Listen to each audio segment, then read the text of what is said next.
दोस्तों, आज मैं आपको एक मजबूर इंसान की कहानी सुनाने जा रही हूँ, जो कि एक सच्ची घटना है। इसमें इंसान कर्ज़ लेकर के इतना परेशान हो जाता है कि वो अपने हाथों से ही अपनी पत्नी और अपनी 4 साल की मासूम बेटी की हत्या कर देता है। सोचिए कभी-कभी इंसान कितना मजबूर होता है। तो चलिए कहानी को शुरू करते हैं। नमस्कार दोस्तों, मैं हूँ शशि और आप सभी का स्वागत करती हूँ आपके अपने चैनल पर। तो यह कहानी जो मैं आपको सुनाने जा रही हूँ, यह कहानी कानपुर, उत्तर प्रदेश के सनेगवा एक जगह है, वहाँ की है। तो ये कपल जो थे, जिनका नाम था अर्जुन और पत्नी का नाम था निशा, और जो उनकी एक बेटी थी उसका नाम था आशवी, जो जिसकी उम्र की 4 साल थी, और पत्नी की उम्र करीब 32 से 35 साल थी, और अर्जुन की उम्र ऐसे 38 से 40 के आसपास थी। तो इन लोगों को सनेगवा में काशीराम कॉलोनी में ये लोग रहते थे, और वहाँ पर अर्जुन जो था वो एमआर की जॉब करता था, एक कंपनी में एमआर था। अच्छी चल रही थी इनकी लाइफ। इनकी लव मैरिज हुई थी। तो अर्जुन और निशा और उनकी बेटी आश्वी, ये तीनों कानपुर में काशीराम कॉलोनी में रहते थे।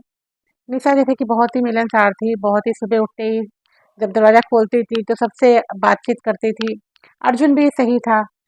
तो इन लोग पहले अर्जुन जो था वो एमआर की जॉब करता था एक दवा कंपनी में। उसके बाद अर्जुन ने क्या किया कि लोगों से कर्ज लेकर के और अपनी एक परचून की दुकान खोली।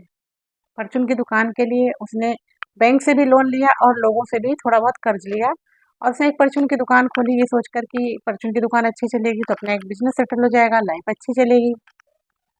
ये सोच करके उसने एक परचून की दुकान की शुरुआत की, पर ईश्वर को शायद कुछ और ही मंजूर था।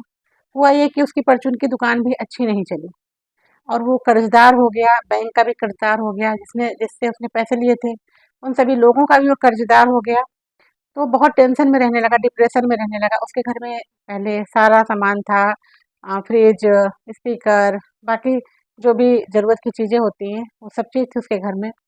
धीरे-धीरे वो सामान बिकने लगा, और पत्नी निशा और अर्जुन बहुत परेशान रहने लगे। कर्जदार भी सुबह-शाम आकर के दरवाजे पे माँगते कि हमारा कर्जा दे दो हमें। तो मजबूर पति-पत्नी ने क्या किया कि ये डिसाइड किया कि अब हम लोगों को जान दे देनी चाहिए। सोचिए कितना मजबूर हो जाता है इंसान जब वो ऐसा फैसला लेता है कि हमको आत्महत्या करनी चाहिए। तो निशा ने ये कहा कि हम लोगों की ऐसी-ऐसी बातें लोग बोलते हैं, आते-जाते निकलते ऐसी-ऐसी बातें बोलते हैं कि जो बर्दाश्त नहीं होती है, और कर्ज़दार भी लोग रोज़ सुबह-शाम अपने दरवाजे पर खड़े रहते हैं, तो क्यों ना हम दोनों सुसाइड कर लेते हैं। तो अर्जुन ने पहले तो प्रयास किया कि नहीं ऐसा कुछ ना हो, लेकिन अर्जुन भी जब हार गया तो एक रात पति-पत्नी दोनों ने सुसाइड करने की सोची। अब उनका प्लान ये बना कि पहले बेटी को मारेंगे, जो कि मात्र 4 साल की थी। उसके बाद अर्जुन अपनी पत्नी को मारेगा, और उसके बाद फिर अर्जुन स्वयं मरेगा। हुआ भी यही, अर्जुन सो रहा था आराम से, और करीब 3 बजे होंगे रात के। अर्जुन आराम से सो रहा था, उसकी पत्नी ने कहा उसके पास आई और अर्जुन को जगाया। अर्जुन जो कि अच्छी खासी नींद में सो रहा था, अर्जुन को जगाया कि अर्जुन उठो, तुम सो क्यों रहे हो? क्या मरना नहीं है? पत्नी ने उसको ऐसे संबोधित करके जगाया तो अर्जुन उठ गया। तो जैसा उनका प्लान था पहले से ही कि पहले बेटी को मारना है, तो एक माँ थी जो कि शायद अपने बच्चे को छटपटाते हुए मरते नहीं देखना चाहती थी।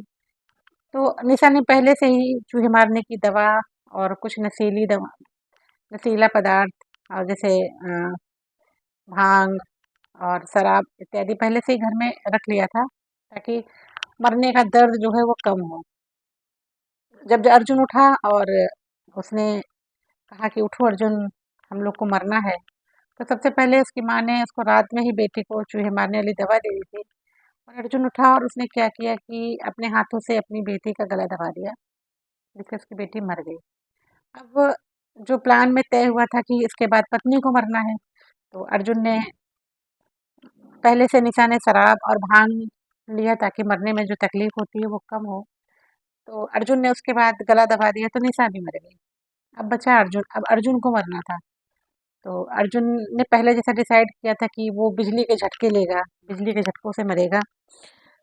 तो बिजली के झटके लिए उसने, जैसा कि उसने बताया कि मैंने बिजली के झटके लिए, फिर भी मैं नहीं मरा। उसके बाद फिर उसने सोचा कि अब क्या करूँ, तो उसने पंखे में फांसी लगा करके और कोशिश की मरने की। तो उसने पंखे में जब साड़ी बांधी तो पंखा हिलने लगा तो उस पे भी वो मर नहीं मर पाया। उसके बाद वो किचन में गया और उसने चाकू लिया और चाकू लेकर के अपनी नस काटना शुरू की। नस काटा, उसने कई जगह काटा, फिर भी वो नहीं मरा। ये सब रात की घटना है, रात में ऐसा सब चल रहा था। सुबह हुई तो जैसा कि पड़ोस वाले देखते थे कि निशा बहुत सुबह उठती थी और उठते ही देखती थी कि सब जो भी सामने पड़ जाते थे बोलती थी, अपना घर साफ करती थी। उस दिन उसके यहाँ दरवाज़ा नहीं खुला, तो पड़ोस में रहने वाले लोगों ने सोचा कि आज इसका दरवाज़ा क्यों नहीं खोला। दरवाज़ा खटखटाया तो भी अंदर से कोई आवाज़ नहीं आई। तो इसके बाद पुलिस को इन्फॉर्म किया गया। पुलिस आती है, पुलिस दरवाज़ा खोलती है तो देखती है कि अर्जुन बिल्कुल खून से लथपथ पड़ा हुआ है फर्श पे। जब पुलिस जाके पास देखती है तो पता लगता है कि अर्जुन की सांसें अभी चल रही हैं। तो अर्जुन को हॉस्पिटल लेके जाते हैं, उसको ट्रीटमेंट देते हैं। अब इधर निशा के घर वाले, क्योंकि उन लोगों की लव मैरिज थी, तो ना तो निशा के घर से कोई आता है, ना अर्जुन के घर से कोई आता है। तो बेटी और पत्नी की लाश पड़ी थी, तो अर्जुन को पुलिस वाले लेकर के आते हैं। वही लोग हेल्प करते हैं, उनकी पैसा इकट्ठा करते हैं, क्योंकि उसके पास पैसे नहीं होते हैं कि पत्नी और बेटी का अंतिम संस्कार कर सके। तो पुलिस लेकर के आते हैं और पत्नी का जो कानपुर में भैरव घाट है, वहाँ पर अंतिम संस्कार किया जाता है विद्युत सौदागृह में। निशा का संस्कार किया जाता है और बेटी निशा जो थी, सॉरी, बेटी आसमी जो थी, उसको पास के ही कब्रिस्तान में गाड़ देते हैं। तो आज की कहानी कुछ ऐसी थी, एक सच्ची कहानी थी। और ये जो कहानी मैंने आपको सुनाई है, ये अखबार और बाकी सोशल मीडिया के उससे जो भी इन्फॉर्मेशन मुझे मिली है, मैंने उससे सुनाई है। तो कहानी कैसी लगी आप लोग को बताइएगा। मिलते हैं किसी नई कहानी में अगली वीडियो में। तब तक के लिए नमस्कार।